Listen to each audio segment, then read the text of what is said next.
India is celebrating the 75th anniversary of independence, Azadi Ki Amrit Mahotsav, and in the series Saga of Freedom Struggle, we are honoring the freedom fighters and the heroes who were instrumental in building our nation.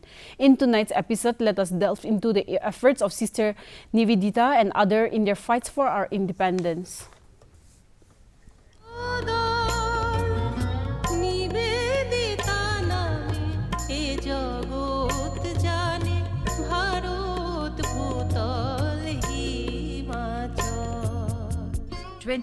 October 28th is the birth anniversary of the revolutionary and social activist Sister Nivedita. Born as Margaret Elizabeth Noble in Ireland on October 28, 1867, she belonged to a family of revolutionaries. Her grandfather, John Noble, father, Samuel Richmond, and her maternal grandfather, Hamilton, were in the forefront of the Irish freedom struggle. After completing her college education, she took to teaching for 10 years from 1884 to 1894. Sister Nivedita met Swami Vivekananda in 1895 in London and travelled to Kolkata in 1898. She became Swami Vivekananda's disciple, who gave her the name Nivedita, meaning dedicated to God, when he initiated her into the vow of Brahmacharya on the 25th of March 1898. During May to October 1898, Sister Nivedita went on a tour of Almora and Kashmir region, accompanying Swami Vivekananda.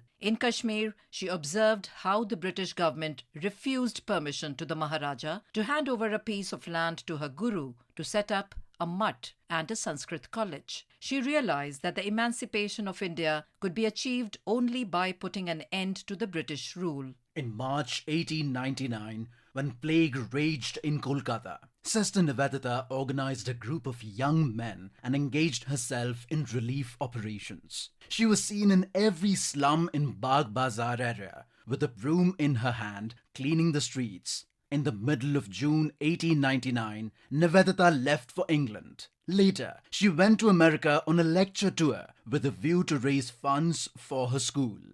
During her visit to Boston, she met Bipin Chandrapal. When Sister Nivedita returned to England, she had to face the vile propaganda of British imperialists. But this only kindled the revolutionary spirit in her. In 1902, she came back to India. Upon her arrival in Chennai, she was accorded a grand reception during which she proclaimed, "The people of India are fully competent and no outsider has the right to advise or interfere in their affairs." Her speech won her admiration but aroused the anger of the British, who blacklisted her. The Nivedita Girls' School in Kolkata, run by her, was a brilliant example to nationalist institutions all over the country. Sister Nivedita refused to take government aid for the school. She introduced Bande Mataram in the daily newspapers of her school at a time when singing of the patriotic song in public was an offence. She also introduced Swadeshi and the spinning wheel in the school.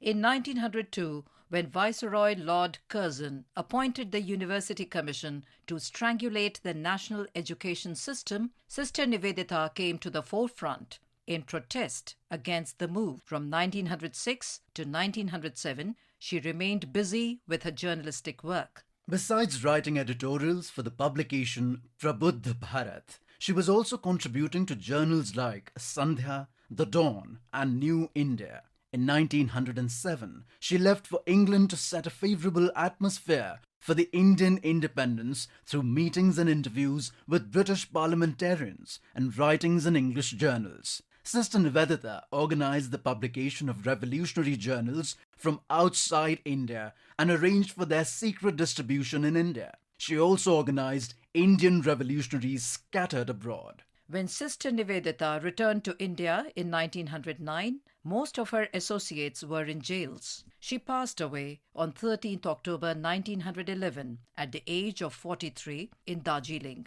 Her memorial is located on the way to Victoria Falls of Darjeeling with these words inscribed in her epitaph. Here lies Sister Nivedita, who gave her all to India.